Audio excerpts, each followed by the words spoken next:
jamaah. Alhamdulillah. Jadi begitu ceritanya. Kita masih ngebahas tema apa sih hari ini? Persaudaraan. Judulnya apa? Oh, judulnya adalah Jangan baca dong. saudara itu saling menyayangi bukan menyaingi. Itu gimana Ustaz Syam? Kalau seandainya kita saling bersaing untuk orang tua kita ini jadi berkah nggak sih? Maksudnya ada pahalanya nggak sih? Atau sia-sia aja?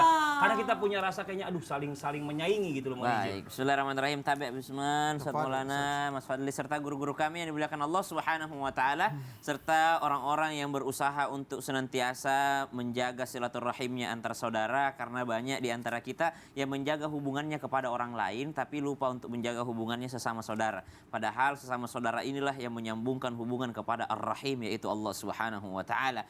Sebagaimana ada sebuah kisah ini terjadi bukan di zaman dahulu tapi kisah-kisah modern, subhanallah. Seorang syekh yang sedang berkhutbah di Saudi Arabia.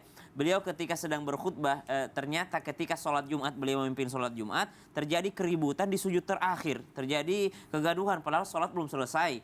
Akhirnya setelah selesai salam, beliau memperhatikan atau menanyakan ada apa tadi di belakang. Perasaan kita ketika sholat ada suara-suara yang terdengar gaduh di belakang. Ternyata orang-orang mengatakan ada salah seorang jamaahmu, wahai syekh, meninggal dunia di sujudnya. Tidak sadarkan diri ketika sujud, setelah diperiksa ternyata dia meninggal dunia dalam sujud terakhirnya. Maka syekh tersebut menanyakan siapa dia, tetangga kita. Maka orang-orang mengatakan, wahai syekh, setiap engkau khutbah Jumat, setiap engkau pengajian, orang ini selalu hadir. Tapi kita tidak tahu rumahnya di mana. Akhirnya ketahuanlah rumahnya, alamatnya di mana. Subhanallah, ketika syekh tersebut mendatangi rumahnya, ternyata saudara-saudaranya sudah ngumpul di sana. Lalu syekh tersebut bertanya kepada saudara-saudaranya dengan mengatakan, saya ingin mensolati jenazahnya, saya ingin mendoakan khusus untuknya karena beliau meninggal di hari Jumat pada saat sholat Jumat di sujud terakhir. Tidak mungkin orang ini tidak memiliki amalan yang luar biasa. Maka ditanya kepada saudara-saudaranya, apa sebenarnya amalannya adekmu ini? Apa amalannya kakakmu ini? Kenapa beliau diberikan oleh Allah Subhanahu wa taala keistimewaan kematian yang sangat baik? Maka saudara-saudara mengatakan sebenarnya kalau masalah ibadah biasa aja dia. Sholat wajib aja, sholat sunnah paling sekali-sekali, puasanya puasa yang wajib biasa aja. Terus apa yang membedakan dia dengan kalian? Ini dia syekh tidak mau kalah saingan. Tidak mau kalah saingan apa? Kalau kami waktu ngumpul di rumah orang tua kami, misal setiap hari Ahad kami ngumpul di rumah orang tua kami, tidak pernah dia terlambat. Dia selalu paling duluan. Setiap orang tua kami request di grup dia mau makan apa, pasti dia sudah belikan duluan. Tidak pernah kalah saing dengan saudara-saudaranya untuk memuliakan orang tua kami. Subhanallah. Maka Allah memberikan di dunia sudah dikasih daripada kebaikan dunia, yaitu Allah berikan husnul khotimah, kematian yang sangat indah baginya. Karena amalan apa? Karena tidak mau kalah saing dengan saudaranya yang lain dalam hal merawat orang tuanya. Bahkan di kisah yang lain, masih kisah modern juga, ada yang sampai membawa ke pengadilan. Perebutan apa? Perebutan hak asuh. Bukan hak asuh anak, orang tua yang bercerai, bukan. Hak asuh orang tua. Mereka sampai bawa ke pengadilan karena merasa tidak adil. Saudaranya membawa terlalu lama ibunya. Dia juga pengen membawa ibunya. Dia juga pengen membawa ayahnya untuk dirawat di rumahnya. Jadi kalau dikatakan persaingan seperti ini, apakah mendapatkan pahala? Justru inilah pahala yang besar dari Allah Subhanahu wa taala dalam hal berbuat baik kepada orang tua. Orang tua senang terhadap anak-anaknya ketika melihat anaknya bersaing. Namun kita lihat juga efeknya. Jangan sampai bersaing, ceritanya bersaing untuk memuliakan orang tua, tapi justru menyiksa orang tua. Tiap 2 hari disuruh terbang ke sana orang tuanya, disuruh terbang ke sini orang tuanya, disuruh terbang ke sini orang tuanya. Masing-masing beda cara memperbaiki atau berhubungan baik terhadap orang tuanya. Mungkin di antara bersaudara ada yang Allah kasih kelebihan materi, bisa bantu dengan materi. Saudara yang lain mungkin tidak terlalu banyak materinya, tapi Allah kasih waktu yang luang. Mungkin dia bisa berbuat baik kepada orang tua dengan waktu luangnya. Mungkin yang satu dikasih kelebihan oleh Allah Subhanahu wa taala dalam hal apa? Dalam hal ilmu agamanya. Memang yang lain ada materi, ada waktu luang, tapi ilmunya kurang. Wah, justru yang ada ilmunya inilah yang senantiasa ngajarin orang tuanya tayamum, ngajarin membimbing orang tuanya sholat, membacakan Al-Quran baginya. Jadi masing-masing saudara mempunyai kelebihannya masing-masing dalam hal bersaing mendapatkan ridhonya orang tua. Ketika sudah mendapat ridhonya orang tua, maka pasti akan mendapat ridhonya Allah Subhanahu wa taala. Wallahu taala alam. Itu kalau sampai dulu waktu almarhumah ibu saya nginep di rumah, ya, itu kalau sama dia belum tidur saya nggak berani tidur saya. Masya Allah. Saya siapin di kamar itu minumnya. Aduh sedih banget saya rasanya. Ya Allah. Teringat ya. Diingat ya semuanya, Masya Allah. Nanti Mas Fadli akan digituin juga sama Amin, anak. amin, amin. Iya. Ya Rabbal alamin. Karena anak-anak lihat kan. Iya, ya anak lihat dia tahu bagaimana. Pertanyaannya, Mas Fadli, Masih wah panjang lah, Ustadz dulu lah baru saya. Kita lanjut ya. Orang lagi Masya sedih Allah. Persaingan agama sama saudaranya. Hmm. Iya kan, berdebat di masalah agama. Nah permasalahannya mereka ini berbeda mazhab. Masing-masing merasa dirinya paling benar. Nah ini bagaimana ini menyikapi perbedaan mazhab di antara saudara dan akhirnya sering terjadi percekcokan. Yang namanya perdebatan pasti akan ada. Karena beda pemikiran. Kepala boleh sama bulatnya, tapi isinya belum tentu sama. Nah, Dan badan boleh sama, tapi isi hati belum tentu sama. Dari sini kita bisa belajar bahwa kalau ada perdebatan, kalau ada perbedaan, saling menghargailah. Sebagaimana engkau mau dihargai pendapatmu, hargai juga pendapat orang lain. Jangan saling mengkafirkan, jangan saling menjelekkan. Apalagi nauzubillah summa nauzubillah timbulnya kesombongan. Anda memang benar tapi sombong, salah juga sebenarnya. Anda memang benar tapi menyikapinya salah. Eksekusinya nggak bagus, endingnya nggak bagus, tetap tidak bagus. Tidak bagus. Orang, maaf ya, mungkin dia salah, tapi dia mengalah, tapi dia sadar diri. Itu jauh lebih bagus. Makanya kepada yang tua dihormati, yang seumuran dihargai, yang dibawanya disayangi. Hormati, hargai, sayangi. 1, 2, 3. Hormati, hargai, sayangi. Jadi yang lebih tua dihormati, yang seumuran dihargai, dan yang lebih muda dari kita disayangi. Muda dalam hal apanya? Tua dalam hal apanya? Tua dalam hal ilmunya. Dituakan. Nah, buat kita semuanya. Hargailah. Bukan dari segi apanya? Ilmunya. Kemuliaannya. Derajatnya. Dan amanah yang diemban padanya. Dia memang masih muda. Tapi dia diberi amanah. Jadi ketua RT. Iya. Dia muda tapi ketua RT. Begitu-begitu saudaramu. Tapi dia adalah ketua RT. benar. Tapi kakaknya ketua RW. Makanya dia harus ngalah ya kan ketua RT. Ngalah lagi. Kakak nomor 1 bupati. Iya. Jadi kita mungkin, aduh janganlah. Mungkin dari segi usia, mungkin dia muda. Tapi dari segi ilmu, dari segi jabatan, dari segi kemuliaan, dan dari segi Keuangan. iya itu. Dari segi keuangan.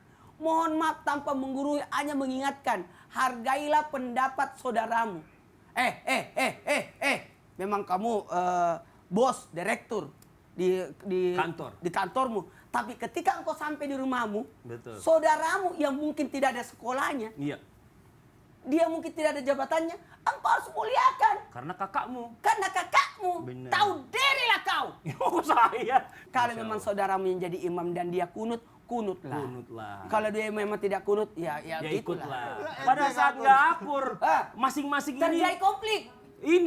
apa namanya Keras mempertahankan hati. pendapatannya keras hati. Dia nggak mau nih berubah. Siapa yang nggak mau minta maaf duluan? Nah bagaimana nih? Mungkin ada amalannya. Karena aku kan lebih tua. Ini kan lebih tua kan, dia suka Betul. begitu Bib. Ada nggak Aku amalannya lebih tua. orang-orang yang tua-tua kayak gini nih? Ada amalannya. Yang lunak hatinya Bib. Langsung saya bikin Nggak contoh. mau, Ada. pengen menang mulu. Bismillahirrahmanirrahim. Allahumma shalli ala Muhammad. Ketika amalannya seseorang, ketika orang tersebut memiliki salah terhadap orang lain, datang minta maaf, minta ridho, minta ikhlasnya. Yang kedua, misalkan orang tersebut memang salah sama kita. Kita harus berjiwa, yakni sabar, ketemu, salaman, cium tangan terhadapnya kalau dia lebih muda. Kalau dia lebih tua, tegur, sapa dengan baik. Hai, kemana aja, gimana kabarnya?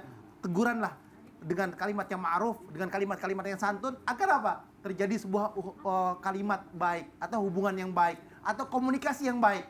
Berharap apa? Berharap akan ada kebaikan setelah ini. Amin. Yang ketiga, misalkan seandainya dia nggak mau berani nemuin, dia nggak mau berani ini dulu, ya kan? Doa minta kepada Allah agar Allah sentuh hatinya, hati kita dan hatinya. Agar apa? Agar menjadi kebaikan di dalamnya. Ya Allah, saya punya dendam sama dia, saya masih emosional. Ya Allah, kurangilah emosional saya. Ya Allah, dia zolimin saya nggak suka. Ya Allah, saya nggak ridho, misalkan saya nggak ikhlas. Tenangkan hati kita, ridhokan semuanya, karena ini adalah bentuk ujian dari Allah Subhanahu Wa Taala. Apa cara kita agar menjadi akur? Yang pertama, berdoa kepada Allah Subhanahu Wa Taala. Jadikan semua kebaikan. Kita bacakan suratul Fatihah kepada keluarga kita, surat Fatihah. saudara kita, orang-orang terdekat kita, atau orang yang pernah kita zolimin, atau orang yang zolimin kita, agar dia menjadi baik lagi terhadap kita. Baca Fatihah. Ya kan? Yang kedua, baca selawat kepada Rasulullah SAW. Fatihah selawat. Fatihah ini pembuka jalan. Intisari dalam Al-Quran, dalam Quran surat Al-Fatihah. Bacakan Fatihah. Bacakan salawat kepada Nabi Muhammad SAW. Karena siapa orang yang berdoa tanpa membaca salawat kepada Nabi Muhammad, maka tidak akan sampai kepada langitnya Allah Subhanahu Wa Taala. Tidak akan sampai kepada Allah Subhanahu Wa Taala. Tertahan, terhijab. Oleh karena itu baca Fatihah, baca salawat. Atau baca alam nasra laka sadrak wa wada'na anka wizraka alladhi anqadha zahrak wa rafa'na laka zikrak fa inna ma'al usri yusra inna ma'al usri yusra fa idza faragta fansab wa ila rabbika farghab. Baca itu. Berharap ya Allah tenangkan hatinya sehingga kalau ketemu bisa cium tangan, bisa salaman, ditegarkan, dikuatkan ya Allah, ya kan? Iya. Jadikanlah kami hambamu yang dekat kepadamu ya Allah menjadi sebuah kebaikan di dalamnya. Cium tangan lagi coba. Bismillahirrahmanirrahim. Alhamdulillahirabbil alamin arrahmanirrahim maliki yaumiddin iyyaka na'budu wa iyyaka nasta'in ihdinas siratal mustaqim siratal ladzina an'amta 'alaihim ghairil maghdubi 'alaihim waladdallin. Allahumma shalli 'ala sayyidina Muhammad wa sallim. Ya. Gara-gara ditiup nengok kan? Iya.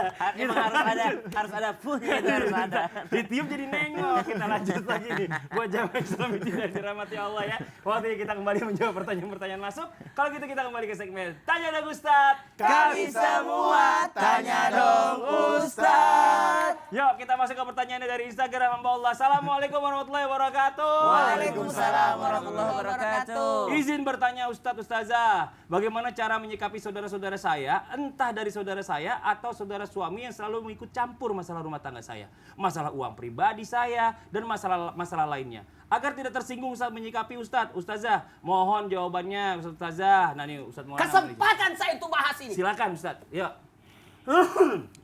Kepada semuanya, dalam hal ini jangan pernah berburuk sangka kepada saudara yang ikut campur dalam urusan rumah tanggamu. Kenapa? Berilah dia kesempatan untuk membantumu. Karena bisa jadi dia ada niat baik untuk membantu saudara. Sebagaimana tadi pembahasan sebelumnya. Dibahas tentang bagaimana kita bantulah saudara yang terdekat. Nah pertanyaannya, dia nggak suka. Karena dicampuri urusan rumah tangganya.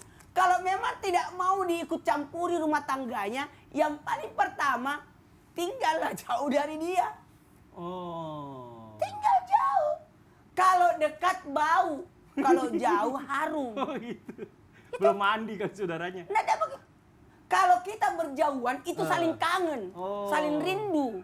Tapi kalau berdekatan itu rese tiap hari. Bagikan gelas yang berdekatan pasti bunyi terus. Tapi kalau agak berjauhan tidak bunyi itu. Makanya dalam hal ini mohon maaf tanpa menggurui hanya mengingatkan bagaimana mungkin menghindarkan yang namanya ikut campurnya kalau Anda satu atap. Satu dapur. Sebaiknya berpisah, pergi jauh. Karena dalam hal ini bisa jadi ikut campur karena merasa tanggung jawab. Merasa tanggung jawab.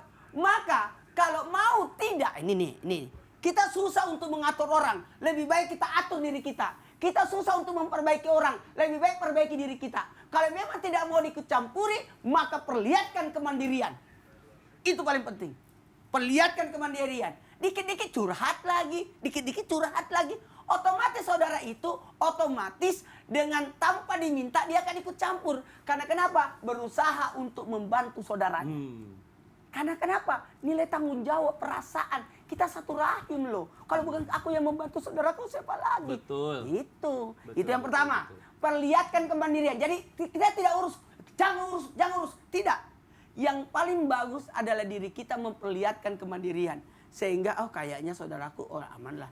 Yang kedua, mohon maaf, tetaplah engkau berbaik sangka. Sekali lagi, tetaplah berbaik sangka. Karena dalam hal ini, baik sangka itu adalah ibadah yang tertinggi. Kembali lagi, ibadah tertinggi adalah baik sangka. Dan dosa terbesar adalah buruk sangka. Salah. Ya kan? Terpancing kan? Ibadah tertinggi adalah baik sangka. Dosa terbesar adalah apa, Bib? jawabannya adalah putus asa. Iya. 1-0. Jadi gitu. Mohon Untung maaf. ada yang ngasih tahu ente. Boleh kasih tahu sama-sama. Mohon maaf. Yang kedua, bukannya hanya baik sangka aja, tapi harus dibarengi yang ketiga. Apa itu? Berilah peluang saudaramu untuk mendapatkan kebaikan. Bukankah sedekah kepada yang tidak dikenal 10 pahalanya, yang dikenal 100, tapi kepada keluarga 1000 kali lipat pahalanya. Bahkan 2 dapat pahalanya. pahala silaturahmi dan pahala sedekah. Dari sinilah luar biasanya gambaran yang luar biasa ketika engkau memberi peluang saudaramu untuk mendapatkan kebaikan dari atas apa yang engkau ada padanya. Masya Allah. Oke, ini ada pertanyaan lagi nih. Ini pertanyaan bagus nih ya. Ini dipilih sengaja dari tim teman-teman kita di Islam Itu Indah. Assalamualaikum Ustadz. Waalaikumsalam warahmatullahi wabarakatuh. Boleh nggak aku minta tolong? Mumpung lagi dibacain, oh tahu dia bakalan dibacain nih. Tolong bilangin sama saudara saya, wahai adikku, aku sudah nagihmu bertahun-tahun. Apakah dirimu tidak sadar bahwa abangmu ini juga butuh uang, wahai adikku? Nah ini bagaimana Ustaz sama adanya ngutang sama abangnya.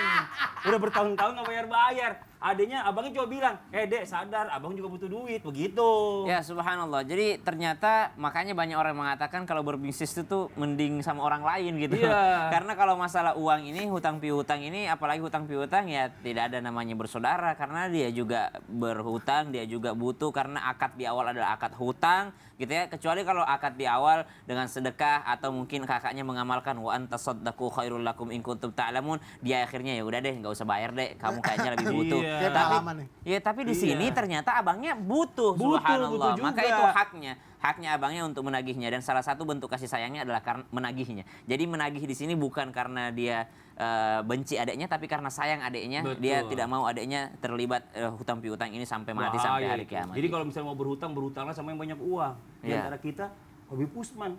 langsung minjem sama dianggap Habib Usman. sedekah. Saya mau tanya. Kira-kira siapa yang ada utangnya? Saya ke saudara atau saudara ke saya?